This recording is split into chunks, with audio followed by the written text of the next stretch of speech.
Good morning, good afternoon, everyone, depending on where you are today. So good to see so many of you with us. I'm Anastasia Andritzou, and I'm the British Council Country Director in Greece and Cyprus, and I will be your host today.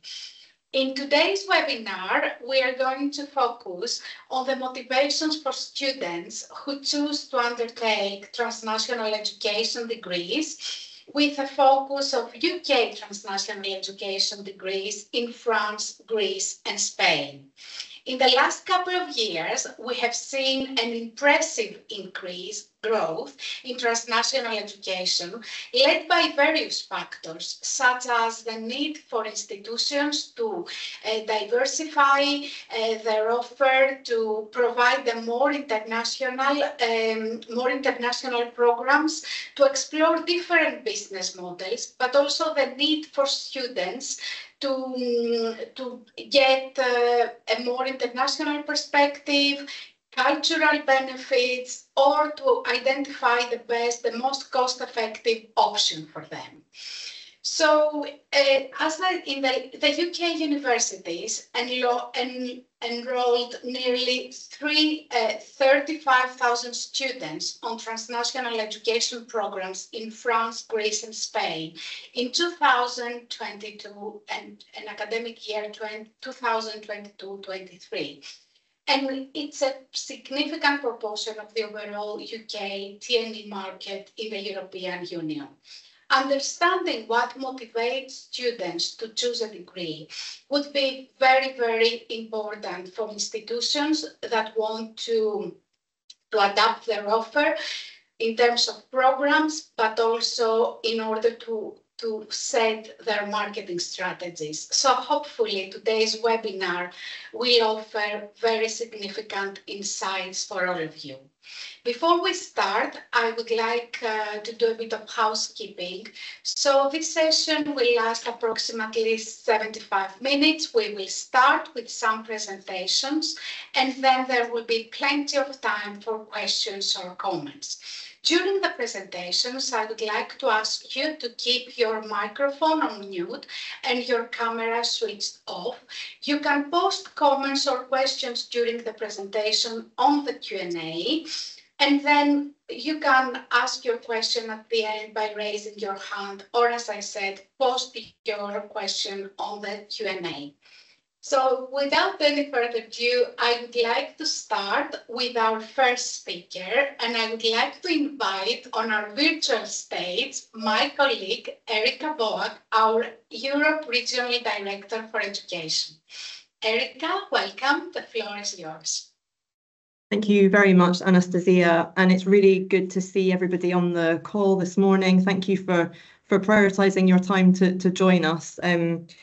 We conducted this research through Times Higher Education back in 2024, and we wanted to do a bit of a deep dive on TNE in the EU, with a focus particularly on the student decision-making journey, because we felt that that was a key evidence gap in the wider literature that would be really helpful, not only for the British Council to have those insights, but particularly for the UK higher education sector. We've done various dissemination and engagement events since the report was launched in January this year, but wanted to do this wider webinar to ensure that there was an opportunity for bigger reach with more engagement by UK universities. So the objectives, if we can move to the next slide, was basically a number of different priorities through this research. One was to understand students' perceptions of the reasons, motivations, and decision-making processes in choosing transnational education programmes in Greece, Spain, and France, as well as to understand students' interests in TNE instead of, for example, other higher education programmes that they could study at. We also wanted to understand how UK transnational education programmes were perceived compared to TNE provided by other countries. And we also wanted to support the efforts of UK higher education institutions and partners in developing TNE programmes as well as marketing strategies. In terms of the methodology for the research, it was conducted through both secondary and primary research methods, so a desk research covering a literature review, HESA data analysis, and a mapping of TNE provision in those 3 countries. There was also primary data collection with almost 1,400 students surveyed, and those were students studying both at UK and non-UK transnational education programmes. That was supplemented by qualitative interviews with a smaller subset of students in a number of countries. In terms of the next slide, we'll now give a little bit of an overview of the higher education landscape in each of the 3 countries identified here. So there is a lot of change in Greek higher education, and that is kind of being driven by the need to support the Greek economy and the workforce and the role of higher education within that. Greece has above EU average percentage of degree holders, and there is strong domestic demand for higher education. There are 2 quite distinct sectors within Greek higher education. One is the kind of free public or state universities, and the other is private provision given or provided by private colleges in collaboration with international universities.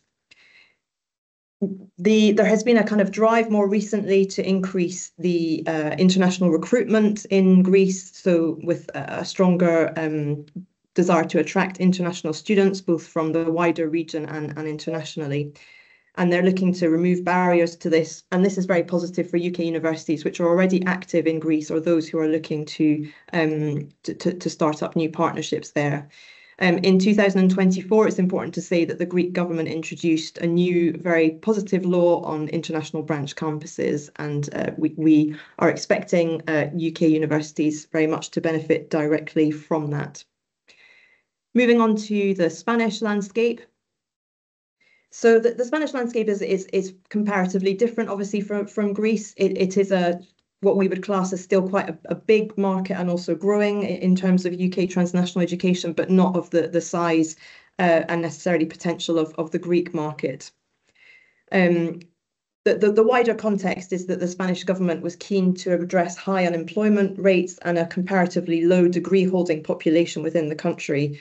And there was a focus on looking at skills mismatches in the country and the role that vocational training could play to address this issue.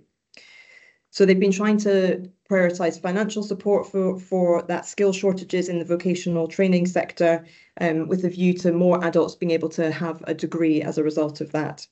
Education is provided both in terms of public and private universities, with low costs incurred by students in public higher education, while private universities set their own fees. Internationalisation has become a top priority for the Spanish higher education policy. However, the research did identify that compulsory entry tests, which are quite difficult, can be a barrier for international students. In terms of the French landscape, we would kind of class France for UK transnational education as being a smaller market, but nonetheless a key one for historical reasons, and also within the context of wider research collaboration. So even though perhaps there has been a kind of slower approach to implementing strategies on internationalisation, that's really picking up steam more recently.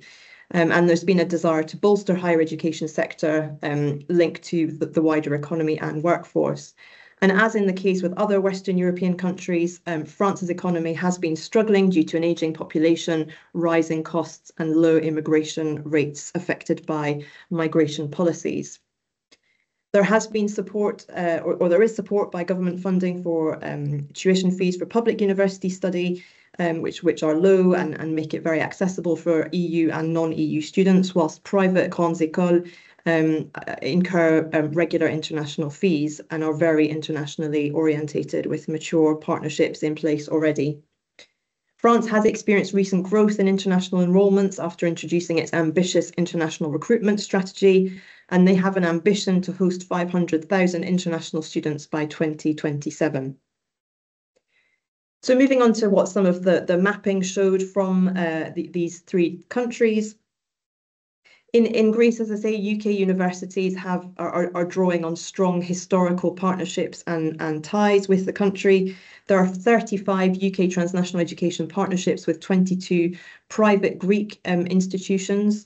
University of East London has large numbers of enrolments in transnational education in Greece and still growing. There's a real clustering of transnational education around Thessaloniki and Athens, and in a recent bilateral meeting with the Greek Deputy Minister for Higher Education, he was very clear that there is a desire to extend out of those hubs and cover wider parts of the country.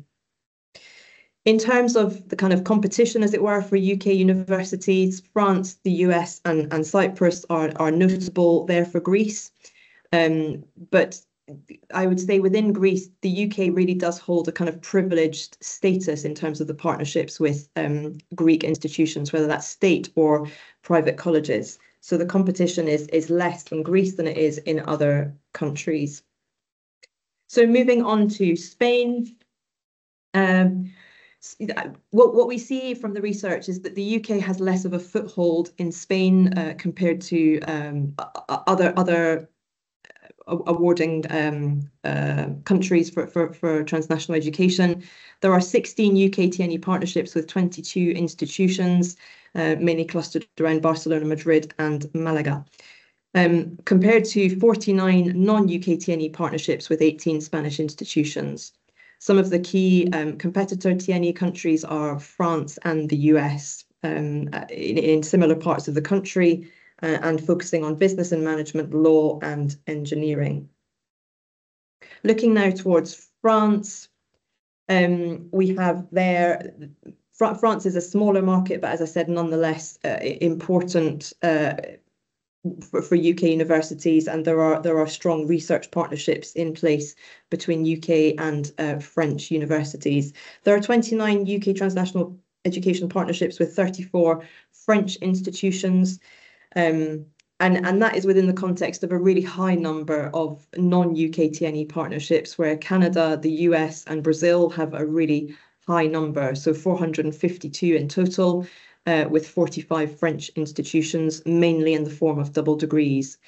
Both or all types of TNE are focused more on postgraduate level rather than undergraduate. So in terms of what some of the HISA data is showing on transnational education, if we can move to the next slide. Greece is a big market and still growing very fast. We kind of are very pleased to see each year when the HISA data comes out that Greece is still growing at a very impressive rate, and that's being driven by some key providers there in the country. But UK transnational education has grown by 49% over the last 5 years. And the majority of that has been coming through undergraduate students, with almost 20,000 alone in 2022, 2023. Collaborative provision is the primary mode of delivery, comprising 96% of UK transnational education, and that would cover joint dual degrees, franchise and validation programmes. What we have seen in Greece, as with other EU countries, is a decline in inbound mobility to the UK. And it is possible that transnational education in Greece is mopping up some of the demand for UK higher education, where it's perceived that the cost of travelling to the UK and paying international fees are a disincentive compared to having affordable, really high quality UK higher education in their own country. Moving on to Spain, what we've seen again is really good levels of growth in Spain for UK transnational education, growing by 30% over the last 5 years. 82% again at undergraduate level, which has been steadily increasing. Again, the majority of this is through collaborative provision, with about a quarter of that coming from distance learning. And again, we've seen a decline in inbound mobility from Spain due to the loss of home fee status and student support. And then moving on to France, it has experienced, I would say, more of a slowdown compared to other countries that we've looked at, like Greece and Spain. And interestingly here, the numbers are more in favour of postgraduate students than undergraduate students. So TNE UK TNE has grown by 23% over the last 5 years. A significant proportion of that is delivered through distance learning. And again, we see trends from France with declining student mobility coming to the UK. So in summary, some of the key takeaways from our kind of initial desk research of this report was just the interesting split between Greece and Spain being more driven by undergraduate markets, while France is more postgraduate. And UK TNE distance learning is more common in France, while collaborative provision is more common in Greece and Spain. What we do see is that there's been a benefit for UK universities with more strategic focus on international student recruitment, particularly in Greece and in France, and that will open up more market opportunities for UK universities looking to provide TNE in country. But we know that UK TNE is happening in a competitive environment, and that some of those existing partnerships that other countries have with those EU universities are real and existing, and may make it more challenging for the UK to find a kind of niche role within that. Although we do recognise that in countries like Greece, the UK has a really strong hold and growing still further. So I will hand over to my colleague Nilgün, who will take us through the bulk of the primary research. Thank you. Thank you, Erika, for this very useful overview of UK TNE in the 3 European countries. And now we are moving to the student motivations with the support of our colleague Nilgün, who is our regional insight and engagement lead at Europe Hub. Nilgün, over to you. Thank you, Anastasia. So why are students choosing TNE? Let's have a look at what student responses tell us about motivations for TNE in general, not necessarily UK. All TNE offers regardless of awarding country within the EU.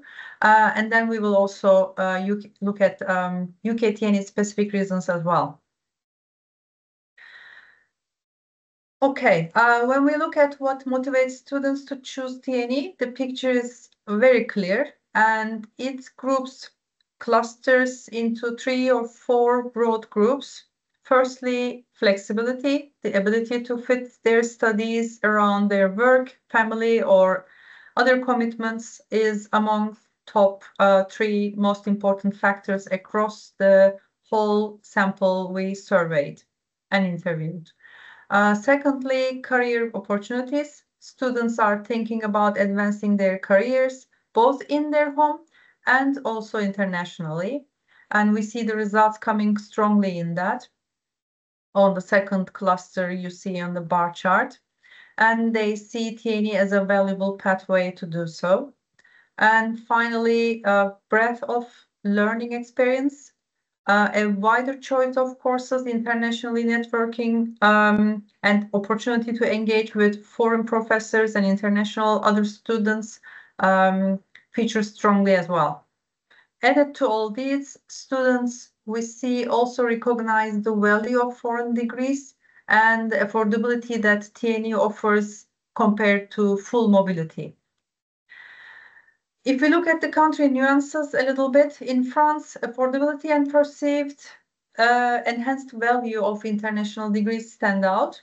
When we look at Spain, the variety of courses is a key attraction. And finally, for Greece, we find out that flexibility and opportunities to build international professional networks for their future careers are especially important. And the reasons vary between home-based and international students too. You see on the right-hand side bottom box, home-based TNE students place high value on staying close to family, whereas those studying abroad, so non-EU students, are very conscious of living costs and then often choose a host country where affordability is better than the awarding country itself.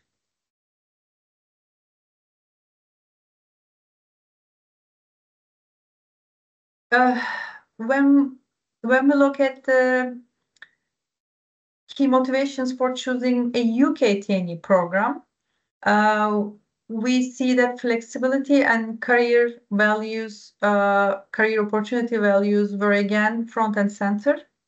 We also saw some unique drivers in each market.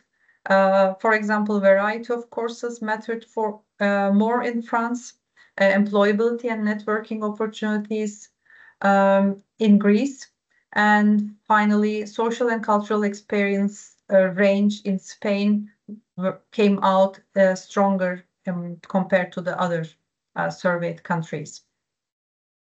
To sum up, UK TN is chosen because of strong perceived career value, course variety, and international networks we find.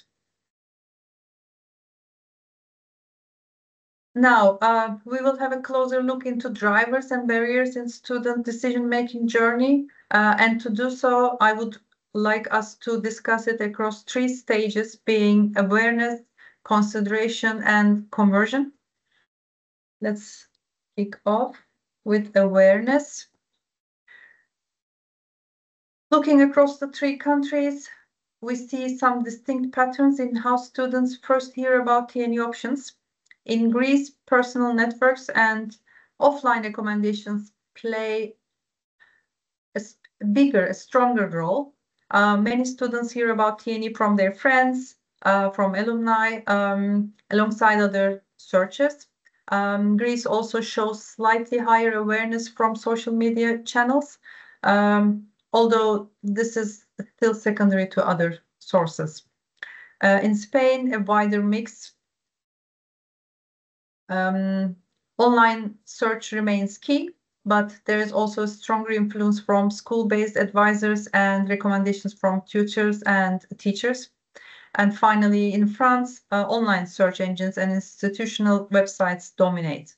There is still relatively low awareness of TNE through offline channels. This points to, if you like, an opportunity to build word of mouth and a trusted partnerships development needed. In overall, the message comes out clear for us. Online visibility matters, but offline trust and personal networks remain influential, especially in markets where TNE is well established, like this 3.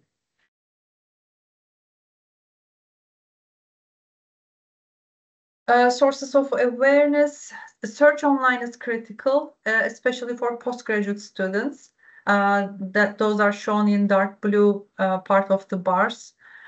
The postgrad students tend to do more independent research, and that's what we understand is the reason why they scored higher with that. Study abroad platforms and institutional websites are key digital sources. This is where students expect to find reliable information. And we will talk about the gaps in information students are able to reach as well. For undergraduates, offline sources, so the light blue parts of the bar, especially recommendations from family, friends, and school advisors are particularly important. These trusted voices strongly influence early awareness in them. We find ultimately we see that awareness building must combine online visibility with trusted personal networks. Let me put it that way. What helps the conversion? We understand that social media doesn't play a massive role in that. Nevertheless, it is relevant. The most influential platforms are coming out as Facebook, followed by Instagram and YouTube. Postgraduate students are more likely to use LinkedIn as part of their research, but in overall, real conversion drivers are those that are personal. Direct contact with institutions through mail, calls, or in person plays a decisive role. We understand that this is because students value the chance to ask questions, clarify ambiguities or uncertainties, and get personal reassurance before committing. But overall, social media is more effective when combined with personal recommendations and direct contact with the institution. So to sum up on the sources of consideration and conversion, when students are considering their options, personal recommendations from family, friends, and counselors we found are to be the key influencers. At the point of conversion, direct interaction with institutions becomes the main driver. The interviews, the qualitative results show us that quick, personalized responses and the opportunity for real conversation helps students feel informed and supported. Moving on to, okay, so information gaps, as I mentioned earlier.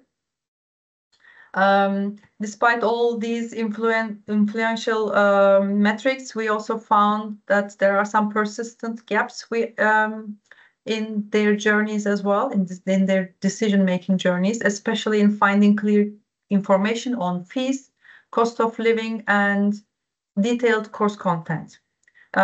These gaps matter. Students tell us they need these to make informed decisions. And let me stop here and hand over to Erika to take us through overarching recommendations coming out of the study. Over to you, Erika. Thank you, Nilgün. So the recommendations really flowed directly from some of the findings that Nilgün has shared just now, and that is related to leveraging online channels, so existing search engines, institutional websites, as well as study abroad platforms. So some of the information on transnational education, the research found what was accessible, and other parts were much more challenging to find for prospective students. So we need to make that a kind of as smooth a journey as possible right from the beginning. Using social media, testimonials, and insight from the student experience of graduates would also be a strategic approach. Particularly for undergraduate markets, we're recommending that universities establish partnerships with high schools as well as colleges, and not to underestimate the value of word of mouth marketing. The research did find actually the importance of hearing about and discussing opportunities with even family members who themselves had benefited from transnational education in helping them to make decisions about enrolling on the course. In terms of specifically bringing out the UK's unique strengths in relation to UK transnational education compared to those of non-UK transnational education, we would recommend that the variety of modules offered is really brought out really clearly. That was a distinct selling point that was clear and was really appreciated by both domestic students and international students studying UK TNE.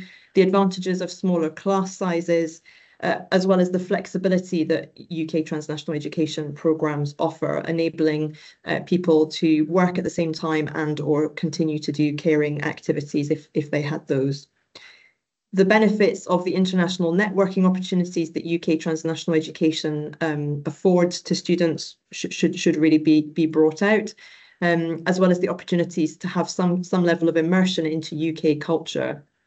And from a kind of employability perspective, how credentials gained on transnational education programmes can be used in students' home countries as well as internationally.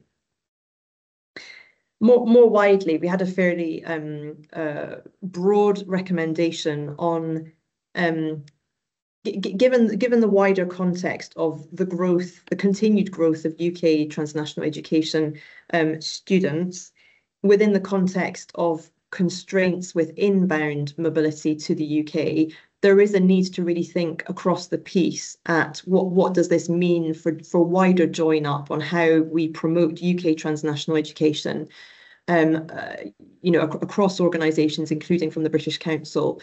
How can we and others, be supportive of UK universities getting out clear messaging on some of the real benefits of UK TNE. We think about the focus on Study UK for inbound mobility and the amount of thought that goes into that campaign. And there's nothing equivalent at all on the UK TNE space.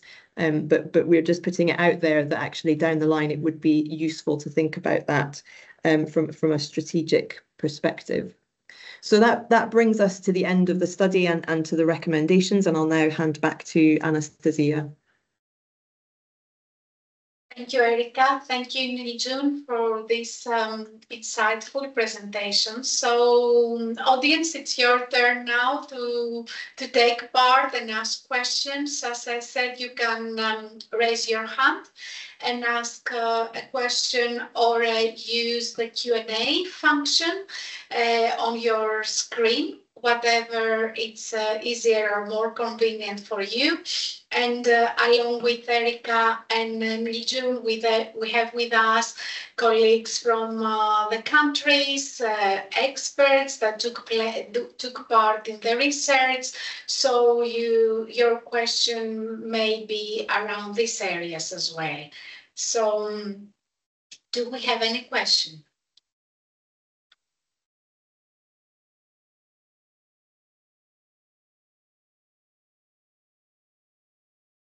Okay. Beata, please, you may want to switch on your camera, your microphone, and say which institution you represent.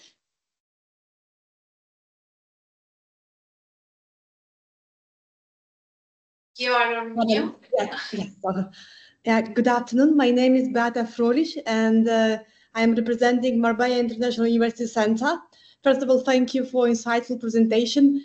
And I have a very specific question. In your research, have you identified the most popular study abroad websites for Spain, or the most popular portals for Spain? Because you're referring that 16% of students make their decisions based on those portals. So have you identified the most popular ones? Thank you. Agnieszka, I could ask you to respond, or maybe Carolina.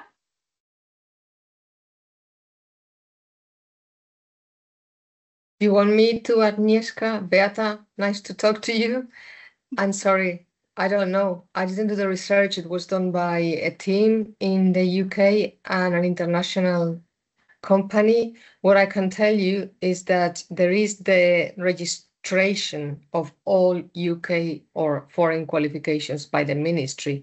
Most students know about it, and most students look into that, but they don't. I mean, it's not up to date, and that's the problem. So it is very important that you appear if you've got a partnership with a UK university, because the majority of the students check that website. Once they found about it, they check whether you're there. Well, I can answer this question. No, we did not find this information on the most popular websites.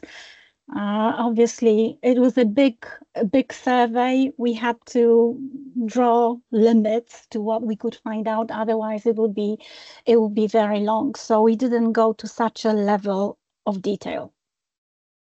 Thank you. Thank you, Beata, for your question. There is another question on the chat about how much do UK universities charge TNE students. I guess the actual level of fees depends on country context. But since we have Katerina from Greece and Carolina from Spain, maybe, Katerina, we could start with you and give an indicative level of cost for a TNE degree without being specific about the university, but just a range of fees of the programs offered. And then I will invite Carolina to answer the same for Spain. Okay, thanks, Anastasia. I had no intention to give names. The anecdotal evidence from the market is that the local partners charge something between 6,000 euros to 10,000 euros, depending if the program is an undergraduate or postgraduate level. So compared to the UK fees as they are charged in the mother institutions, there is a big difference. And probably this is the main reason that students prefer to pursue their UK studies in Greece via the local provision. Thank you, Katerina. And I would invite Carolina to give a quick estimate for Spain. And I don't know if my regional colleagues have any average cost that they could share across Europe. So Carolina and then Erika. Yeah, it depends. If we're talking about an undergraduate franchise, it obviously depends on the course, the program, the offer, the local center. But I would say, yes, the range is between 8,000 and maximum 12,000 euros per year. There are also joint partnerships between Spanish and British universities. Normally, it's a Spanish private university, and the fee is normally similar to what a course by the Spanish university would be. So I won't name any university, but if the range of a postgraduate program is about 16,000, the British degree in collaboration with the Spanish university would very much be around 16,000. And there is a very unique and very expensive university that also has some partnerships for joint degrees. As that university is also very expensive in Spain, obviously the fees for a joint degree with the UK is also very expensive. So very much depends on who is offering the degree and who is the partner in the UK. Both things have affect the price. Erika, you may have a wider comment on this. Yeah, so I mean, this came up in a recent event that the British Council hosted in Poland, also on transnational education, and we know that, for example, Coventry University has a campus in Wrocław in Poland. It wasn't covered in this research, but will be covered in separate research, and they charge fees of £5,000 a year, which it isn't very much, but in a Polish context, it is still fairly expensive, given that state higher education is free.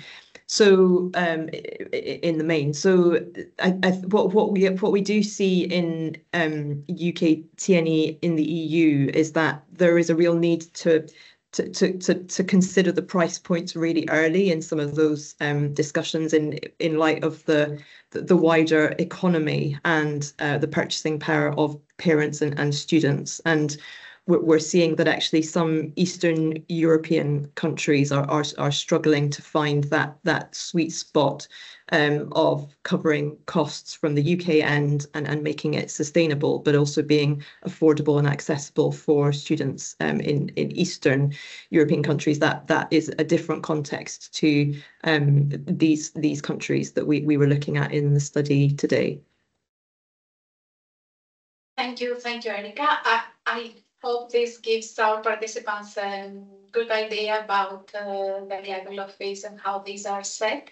The next question, it has to do with the research itself, so maybe for Agnieszka. And we see Gordon is asking the question, they see in a number of markets the use of AI tools by students in order to support them in selecting, choosing the right course.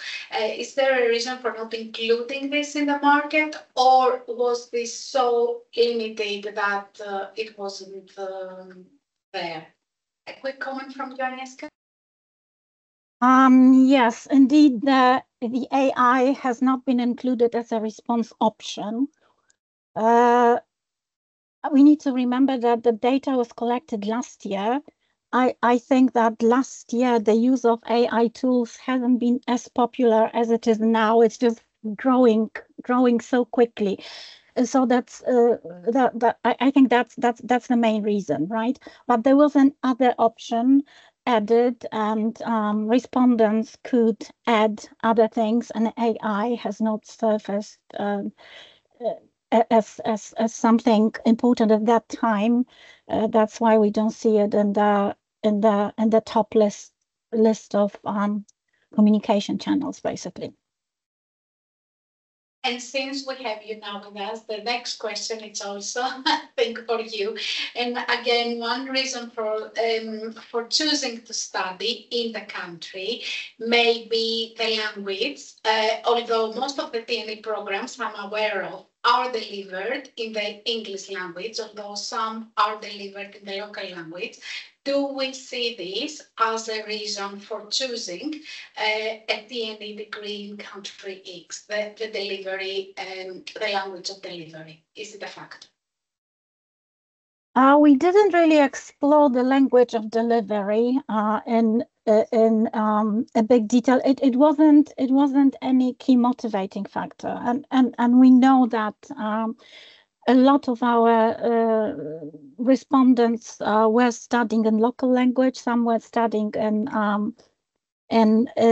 English, but we do not have any more detailed information on the language. I would have to check. It wasn't in the top motivators. Nothing about the language, right? But we had the motivator. We had cultural things, right? Things related to cultural and social environment of the awarding country. Well, language is part of that, but language singled out, we did not have it in the survey. Thank you, Agnieszka. Nilgün, any follow-up, any additional comments on this question? Yes, to follow up, Agnieszka, yeah, English didn't come out as one of the main motivators, but as part of the career development motivators. You will see on the, I hope you can see my screen. In the answers to the question about employability opportunities, English came as part of the career advancement reasons. Reputation for global recognition and English language advantage was listed under the reasons why a UK TNE program would be chosen. Very useful information. And Erika, anything to add to this? I mean, the points around medium of instruction are really relevant and pertinent in a number of different European countries, given some of the policies in place. But we do know from wider research that English medium of instruction is in itself a draw, one of the selling features of UK TNE. And in some countries, there can also be a perception that just by virtue of delivering a programme in English, it's perceived to be of higher quality. So there's more, I think, we can do to leverage some of the strengths of English media of instruction that UK universities may have, but also mindful of the fact that that can then also serve to reduce the potential overall market and opportunities to expand within that. And if I can add to what my colleague Nilgün has said about the English language, it has surfaced in the qualitative part. Which was done after the survey, to understand a bit better and in depth the motivators. But we haven't quantified that English language bit. Thank you both. I cannot see any other question on the Q&A or raise hands. Do people have any other questions that they would like to ask? Or while we are waiting for questions, we could use the opportunity, Erika, to inform our audience about upcoming reports or work that we do in this area and how we can support the sector.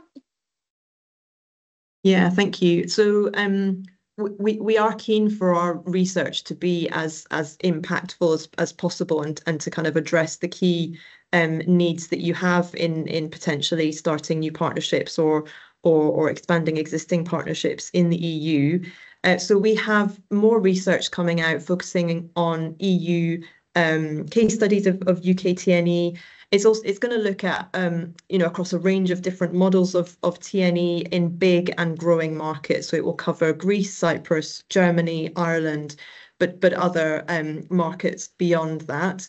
And we're going to try and lift the bonnet a little bit on the operational details of those partnerships, how they have been designed, the governance structures, and also look a little bit at some partnerships which have not been sustained, and perhaps identify some of the key reasons for that, so that we're not just always looking at success, but we're learning some of the lessons also from partnerships that have not gone forward or been sustained. We also have national level studies coming out soon on from both Spain and Poland, which I think will be an important complement to this research today, and the other case studies coming out imminently. And the point around AI is a really good one, and we are really keen to hear from you if there are key areas that you feel are barriers to you getting perhaps the approvals you need from the hierarchy within your universities to embark on new partnerships, and that can help you with market access. Please do share them with us so that we can factor that into future research prioritization. Thank you, Erika. And we will be sharing more details at the end of this webinar about how people can give feedback and contribute to this work. Meanwhile, we had a question from Aline on, as part of the research, if we found any differences between the profile and motivation of online students versus other TNE students. Agnieszka or June? Oh, yes, we did look at that. And you can find the insights in the full report. We didn't go to such a level of detail looking at subsets of our data during this presentation, but we do have insights on the views of online students versus students in different modes of delivery on campus, etc., etc. And there are some differences. Thank you, Agnieszka. And we posted again on this Q&A the link where you can find the full report. Are there any other questions? Raise your hand and ask your question.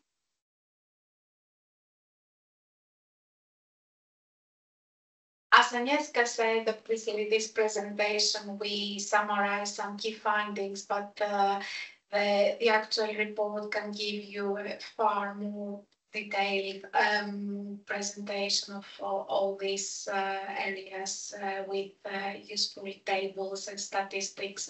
Nilgün, you want to add something to this? No, it's okay. Good.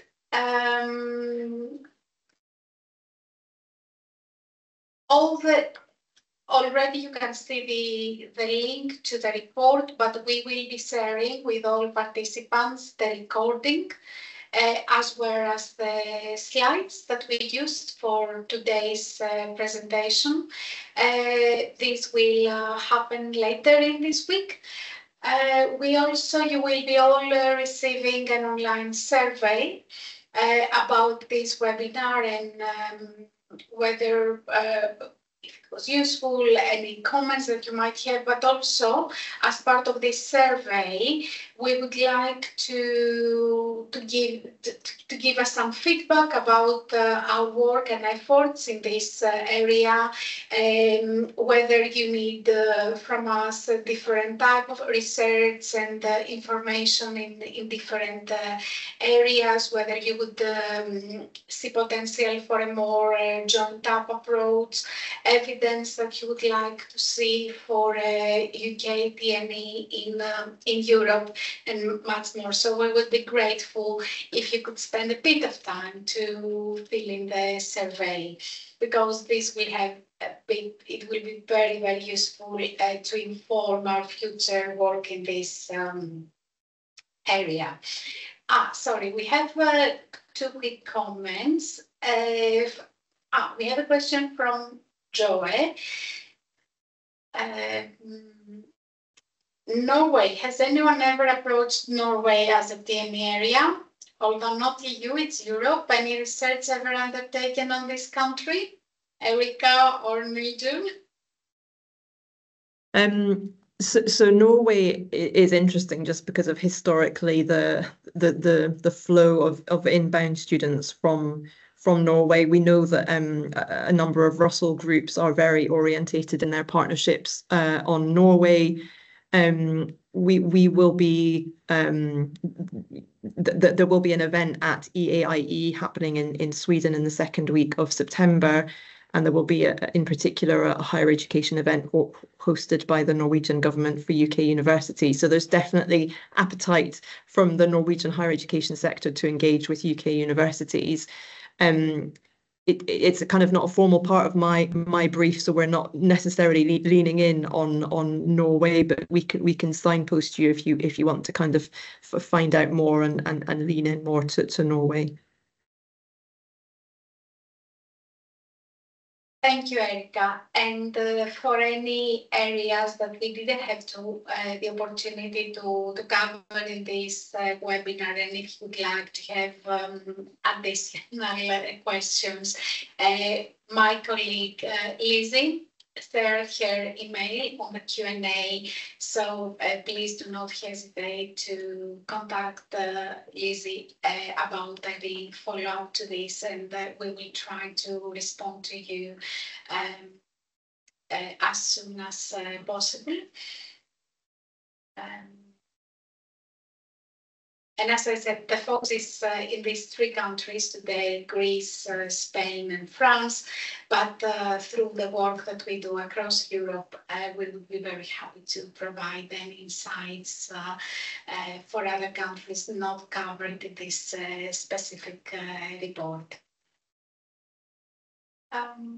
I do not see any other questions or comments on the chat, colleagues.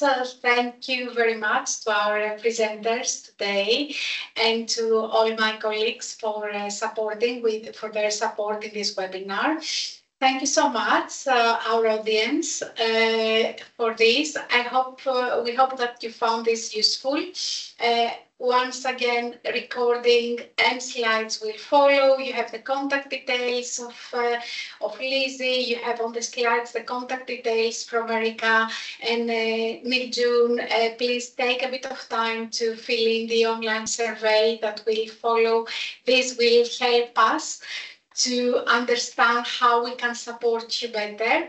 Thank you so much for your time, and looking forward to see you in one of our next webinars for higher education and TNE in Europe and the world.